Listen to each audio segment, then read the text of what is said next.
we're gonna have Andrew just start off by introducing himself. He's a rock star. We consider this guy one of the best, if not the best, right? Just let us know about a little bit about you, Andrew, what you do, and yeah, take it away. Absolutely. So, William and Veronica, thank you so much for having me today. It's funny how we're all modifying our business with the new pandemic, right? It's an interesting time, certainly a challenging time, but I appreciate the opportunity to be on with you guys and talk a little bit more about how we're dealing with the market constraints right now. So as they had said, my name's Andrew Marquis. I'm with Guaranteed Rate. We are the largest lender in Massachusetts right now. We have a lot of advanced technology, which we'll talk a little bit about, and it sort of aids us in this challenging environment. And yeah, I do all things residential. So 1 to 4 unit properties is what we finance. We do renovation loans. We have mass housing, VA, conventional, jumbo, all the different loan products that most of you have heard. And yeah, like I said, I just appreciate the opportunity to be on and chat with you guys a little bit and answer questions and be a resource. You know, I know a lot of people I think right now are working from home and, you know, happy to learn more about the market and what's happening right now. So with that Awesome. said, yeah. Awesome. Thank you. Thank you so much. And we appreciate it. Yeah, thanks for popping on. Taking the time to not just talk to us and inform us of what's going on, but also to our Facebook audience. So we wanted to start with a lot of people have been, either losing their jobs or not working or getting laid off from the current jobs.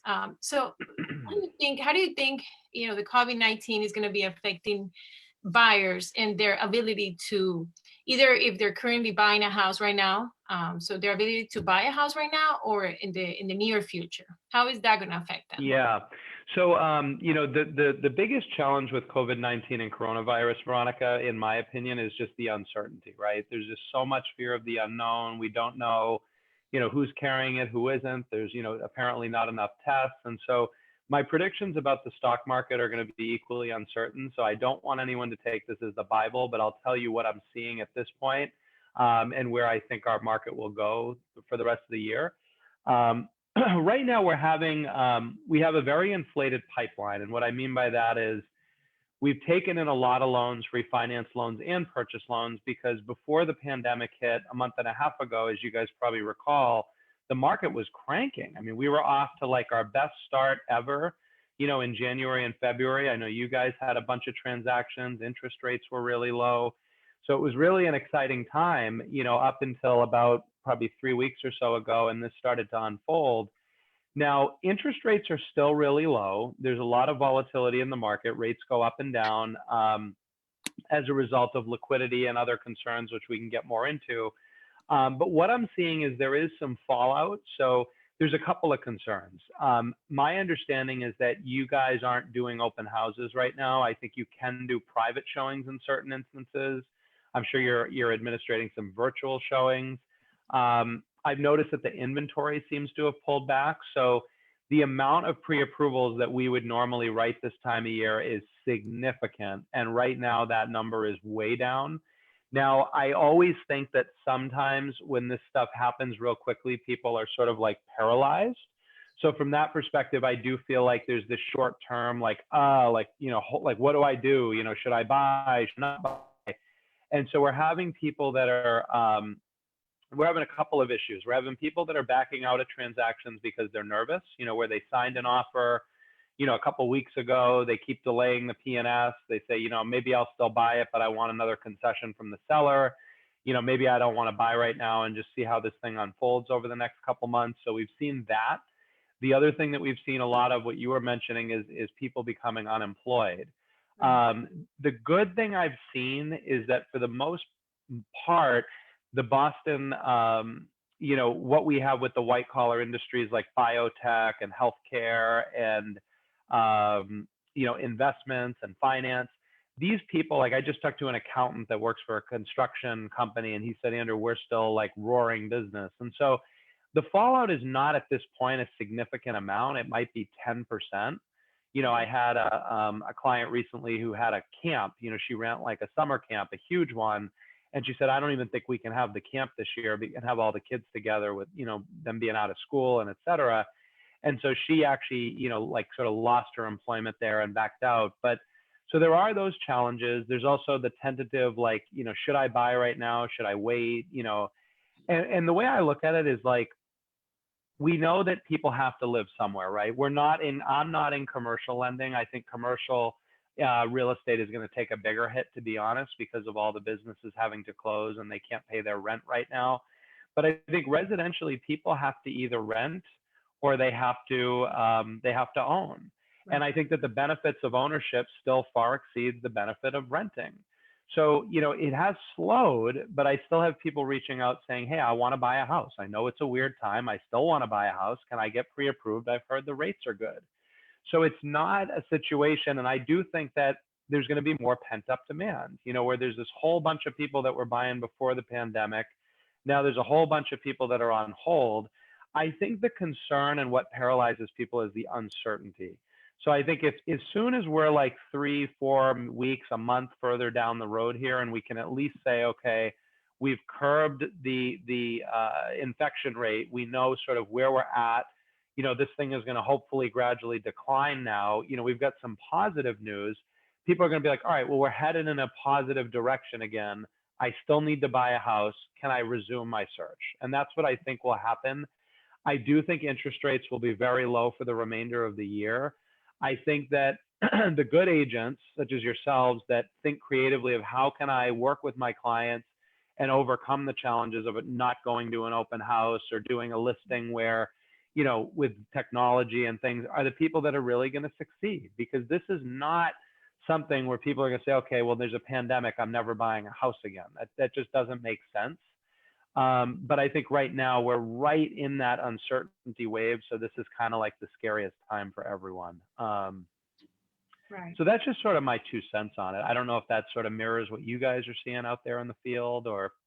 Yeah, we're still getting people reach out to us, and they're saying the same. We're having the same conversation. Mm-hmm. I know this sounds strange, but rates I heard they're pretty low. We're thinking about buying, or even sellers.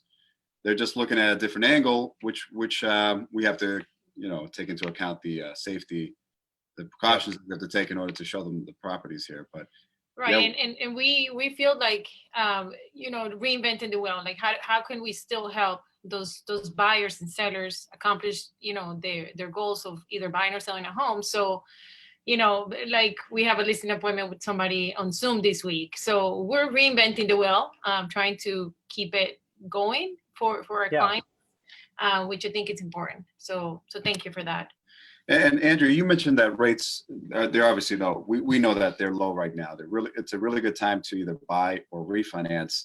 Now there's some word out there that some lenders, they're not writing up any loans or they're not locking loans. Have you heard the same? And can you talk about that? I liked when you asked me about that the other night, William, and I said, are you not writing purchase and sale agreements? And you said, of course I am. And I said, so what it is, and it could be honestly, like in all seriousness, maybe a bit of a miscommunication or a confusion. So interest rates are up and down, like 1 minute. I mean, literally we've had days where the interest rate's at 3.25 and an hour and a half later it's at 3.75. So it's really all about educating the customer. And, like I would say to them something like, okay, well, you're buying a house, you're closing in 30 days. The rate right this second is at 3.75. The interest rate that we've seen over the last week has been as low as 3.25. We're talking about a 30-year fixed program. Hey, John, would you like me to lock that loan at 3.75 so it doesn't increase on you? We do offer a one-time free float down if the market gets lower between now and closing. And you might say, William, hey, I'm buying this house. I'm closing on April 30th. I don't want to not lock my loan because what if the rate continues to go higher? Obviously, I'd prefer the 3.25. And I say, okay, well, William, you know what? Let's lock it at a 3.75. Your payment's an extra $100 a month. You say, okay, I'm not thrilled with that, but I can still afford it. And hey, most people, 3.75 is one of the lowest rates they've ever seen. Right. And so we lock that 3.75 and we go, good news, William, is that there's a 60-40 or 70-30 chance that rate's lower before we close on your house. The worst case scenario, it's not, but the good news is no loan in the market nowadays has a prepayment penalty. So we do expect that once we're on more solid footing, the government is putting a ton of money into the economy right now. I know that the destruction with the pandemic is significant, but it seems like the government and the Treasury is willing to do whatever they have to do financially to support the system. And so I do feel like once we're on solid footing with the pandemic and we know where we're going, interest rates later this year are going to plummet.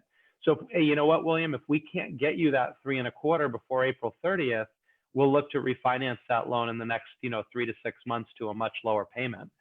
And so that's really the conversation. With refinance people, it's a similar one. If they're refinancing and I happen to talk to them on a day where it's at 3.75, it's okay, well, why are we doing this? And they go, well, I'm at 4%. And so 3.75 only saves me $50 a month. And I say, all right, well, for you, we should probably wait because you're not going to want to do a loan saving $50 a month. And then I have a watch list and I say, okay, William told me he would refinance if he can get 3.25% and save $150 a month. So William's on my watch list with a trigger rate of 3.25. And as soon as that rate goes down, hey, William, are you okay if I lock your loan? I can get you the 3.25 today. Yep, Andrew, let's do it. So people are already in a position to be able to act quickly. So it's really, no, we're not locking loans. We don't have any also loan products that, the only loan product we have that sort of fell off the map with all these changes is what's called a non-QM loan. So we have these loans where people that didn't claim any income on their tax returns could document their income with bank statements. Or we had loans where people didn't have a social security number and now they could borrow money with a tax ID number. These were really funky loans where they didn't have a visa or, they couldn't source their down payment. These were really weird kind of files. Now I could say that you guys and I have never even closed one of those type of loans. I think in my whole career, I've done maybe one, maybe none of those loans. Investors basically said, well, wait a second, the market's down 35%. We're having a liquidity crisis because everyone's refinancing. So the funds are more limited for all these different reasons. Why are we going to lend money to people that don't claim any income on their tax returns? In other words, if we're going to make loans and money's tighter, let's make good loans. And that's why you've seen certain banks say, hey, we're only going to do loans with 25% down. We've had other lenders say we're not going to do jumbo lending right now because we feel it's too risky. So lenders are really reevaluating the risk of lending in this environment. I've heard instances where lenders are saying we're not doing cash out refinances because they're too, risky. So, we as a company have not gone to those drastic measures yet. We really haven't changed much of anything other than those non-QM loans I mentioned. Okay. But we're being choosy. We're being careful. We're being cautious. We're doing the right things. We're evaluating risk, which we should be. So it sounds like the risky loans, those are the ones that are pretty much going away, at least for now. And so us as real estate agents, and when we list a home, anything that we should be careful of when we see pre-approvals come over, and maybe we should ask the lenders additional questions. Right. Yeah, that's a great one, William. So, as a listing agent, it seems you're always protecting your seller with, hey, we can accept this offer, seller, but how are we going to give you the highest level of confidence that this transaction is going to close in the time frame you require it be closed? And so, the lender and the attorney are really important. And I think it really just comes down to what are the challenges that the pandemic has brought on us, right? And so the first challenge I would say right up front is the appraisal. So we have issues where, number one, appraisers are very backed up due to the volume. They're slow, okay? What we are doing, and I don't mean this to be a self-promotional video, but we're paying every appraiser an extra $200 on every order right now. So instead of them getting $400 on an appraisal, they're actually getting $600. It might not sound a lot, but when they only make $250, $300 on appraisal, now they're making $450, $500. It creates that order much more valuable. And they say, do we want to react to this order? Or do we want to work with this one where we're making half as much? So that's one thing. The other thing that we're doing is that on purchases and no cash out refinances, the appraiser can either do a desk appraisal, meaning they evaluate the property from their desk, they run comps and all that, and they do what's called a desk appraisal, or they do a drive-by. So, we don't want the appraiser in the house. The homeowner doesn't want the appraiser in the house. We're really trying to, get around these issues. Now, the nice thing is that granted, we're trying to avoid the spread of this disease, but also desk appraisals and drive-bys are going to be a lot more efficient. You know, we can process those orders more quickly. Now, what I would say is there's another side of it where if you have a seller that just gutted their kitchen, you know, they just added a bathroom, certain stuff, you know, they just finished their basement that might not show on our side, you know, we want to make sure that, hey, we need to let this appraiser know because they're not going to enter your home. So we have to send them some pictures of the new kitchen, or we have to let them know, you know, they've added a bathroom to the house, you know, because we also don't want to do an exterior only appraisal. And now we're losing the benefit of those improvements. So that's one. Does that make sense to you? So that's a huge issue, is the appraisal. How quickly can we get it done? And what is your process for doing an appraisal given the constraints of the pandemic? The next one is really the attorney, you know, and the lender. How are you closing this transaction? Do you have a setup where, you know, are you e-recording? Or how are you doing a closing? I've heard a lot of attorneys say we're doing drive-up closings, where I think you actually drive up to meet with the attorney and they like hand you the paperwork through your car window or something. Now, we do an e-closing where people can e-sign majority of the documents, you know, online. The governor still has not made it capable that we can do a full e-close. They still want to have a notary take, you know, look at the identification and do a notary seal. Pretty soon, I think we're going to have video notary where they can actually do their notarization kind of like we're on the Zoom call. And then we can actually do a full e-closing where they can review it. They can docu-sign the paperwork just like they would a contract to purchase a home. And so I think it's just really important that lenders and attorneys have adopted protocol to get through this process efficiently. And, you know, again, it's even more critical nowadays to have a vetted professional that's handling the lending or the legal process in a transaction, you know. Okay, so you guys are guaranteed rate. That you are rushing the appraisals, right? So we should be asking upfront how you handling appraisals, the attorney as well, how they handling closings. That's good information up front for us, especially on a purchase transaction. You want to get all the way down to closing, all of a sudden realize that there's an issue with closing. That makes sense. Right. And another thing that we were kind of curious about, I think you mentioned in one of your videos about jumbo loans and how. We just talked about that too, right? Yeah. Yeah. So just to define a jumbo loan, let's start by that, Veronica. So a jumbo loan is a loan where a borrower, a buyer, is financing a loan amount more than $690,000. So it doesn't mean that the house they're buying is more than $690,000. It means the loan amount they're getting from the bank or mortgage company is greater than $690,000. So those loans, and here's the real difference, those loans are not purchased by Fannie Mae and Freddie Mac. Now, where the government, Fannie and Freddie Mac are government-sponsored entities where a lot of the government money and the government security of risk is put into those entities. So lenders can say, all right, well, we'll make these loans because they're basically government-backed. Just like a VA loan, an FHA loan. Any jumbo loan is what's called non-conforming, and it's not government-backed.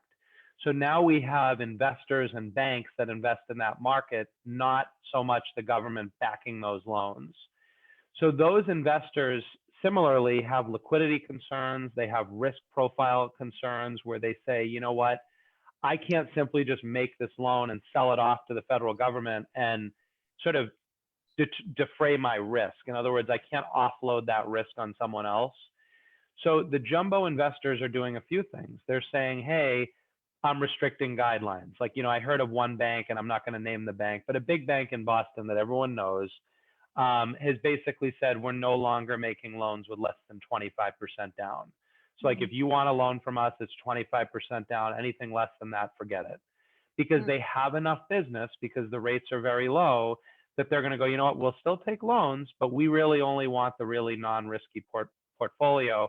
Keep in mind, put yourself in a lender's shoes. If $3 million, I think it was a few days ago, or excuse me, 3 million people lost their job, how would you feel lending to people right now? Right. You know, you'd want to be very cautious. So we're on the jumbo side, we're seeing more restrictive guidelines, and we're also seeing slightly higher rates. And they're going, hey, you know, our volume is through the roof. You know, we're either going to take these loans with less risk, or we're going to take these loans at a higher margin.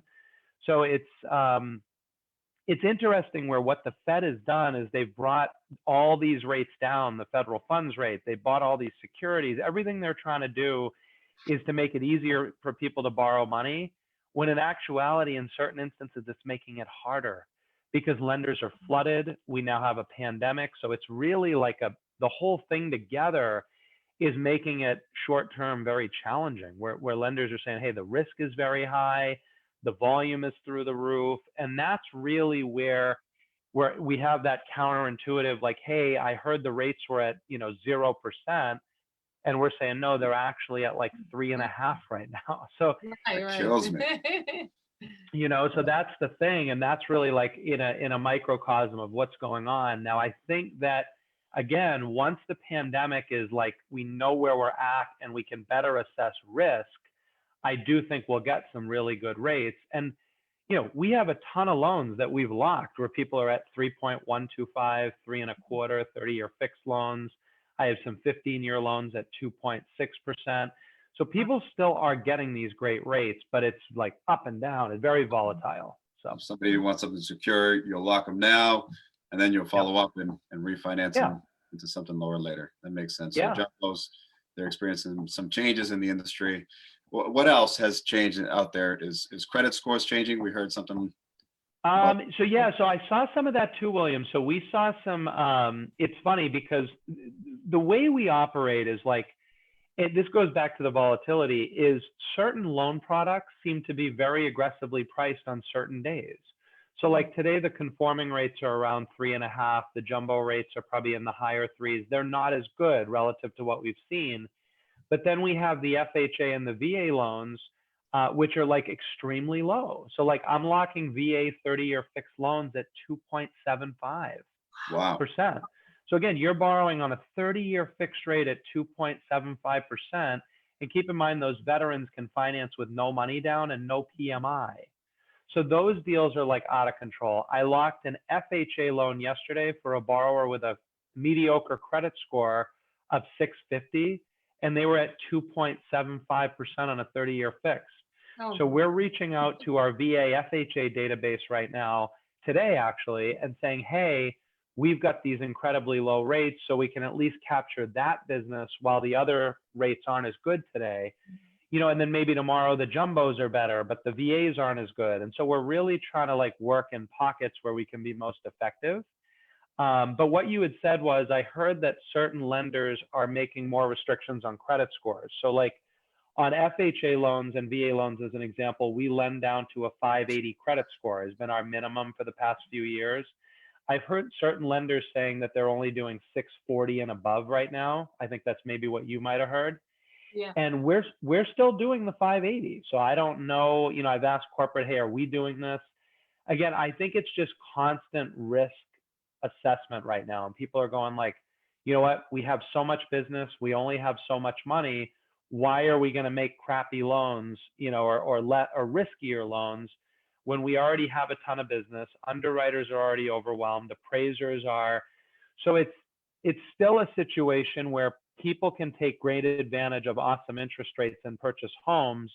But I think, and who knows, right? I mean, this risk, they could bump that score from 640 to 680 in another month because it gets worse, when the unemployment goes to, a higher level.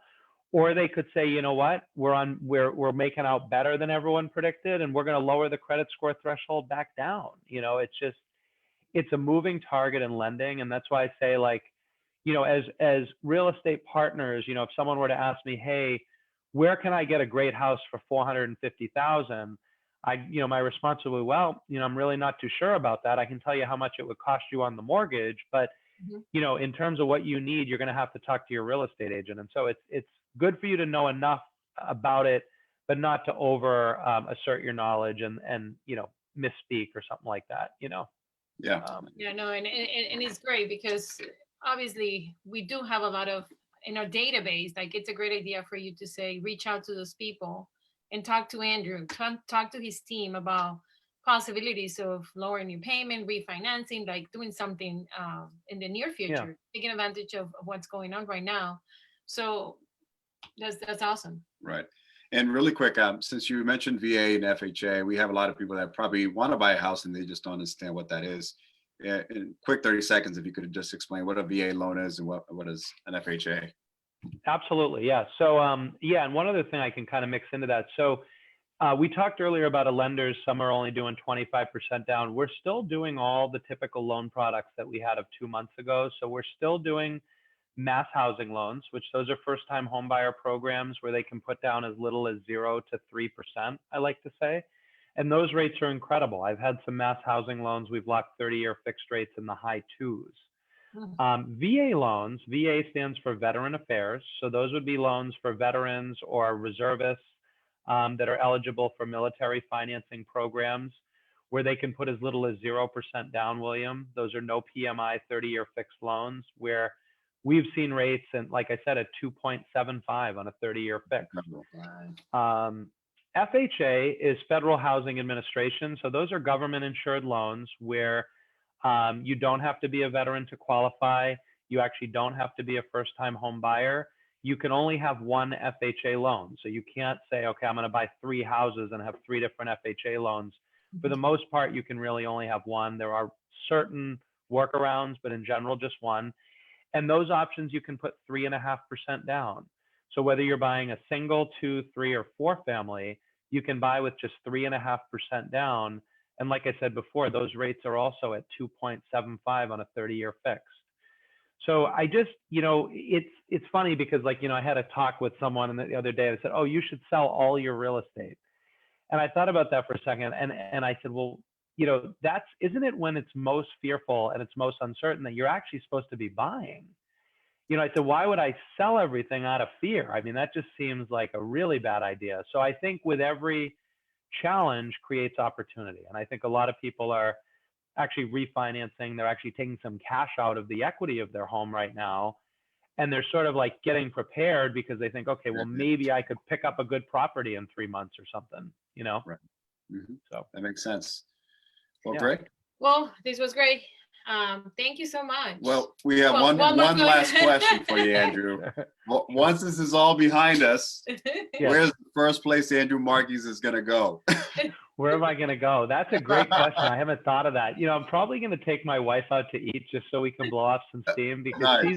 she's been stuck at home with the kids, guys. And I have to tell you, it's been a lot. I feel like one day I'm depressed, and then the next day she's depressed, and it's like a seesaw, and just having the kids at home right now is very challenging. So I think just to go out to a great dinner with the wife, see some other people smiling and enjoying it, it just would be nice. Awesome. So dinner with the wife. I think we'll do the same. And what What about you guys? Yeah, same thing, Veronica? Yeah. We need to hear a specific place. Where would you go? Specific place to eat? I would probably go to maybe Eddie V's in Burlington. I like that spot. Okay. Yeah, a double day. We're gonna go there during this vibe. Get the awesome, spouses out. Andrew. Yeah. Thank you so much. Thanks for popping. Well, thank you guys for having me again, and thank you for being such a great support for all your clients. And we look forward to helping many more once this gets a little bit behind us. You got it. Awesome. All right, Thank my you. man. Thank you, Nice everybody. Have a great day, guys. Thanks for all your time Bye. today. Take care. Bye-bye. Yeah. Bye.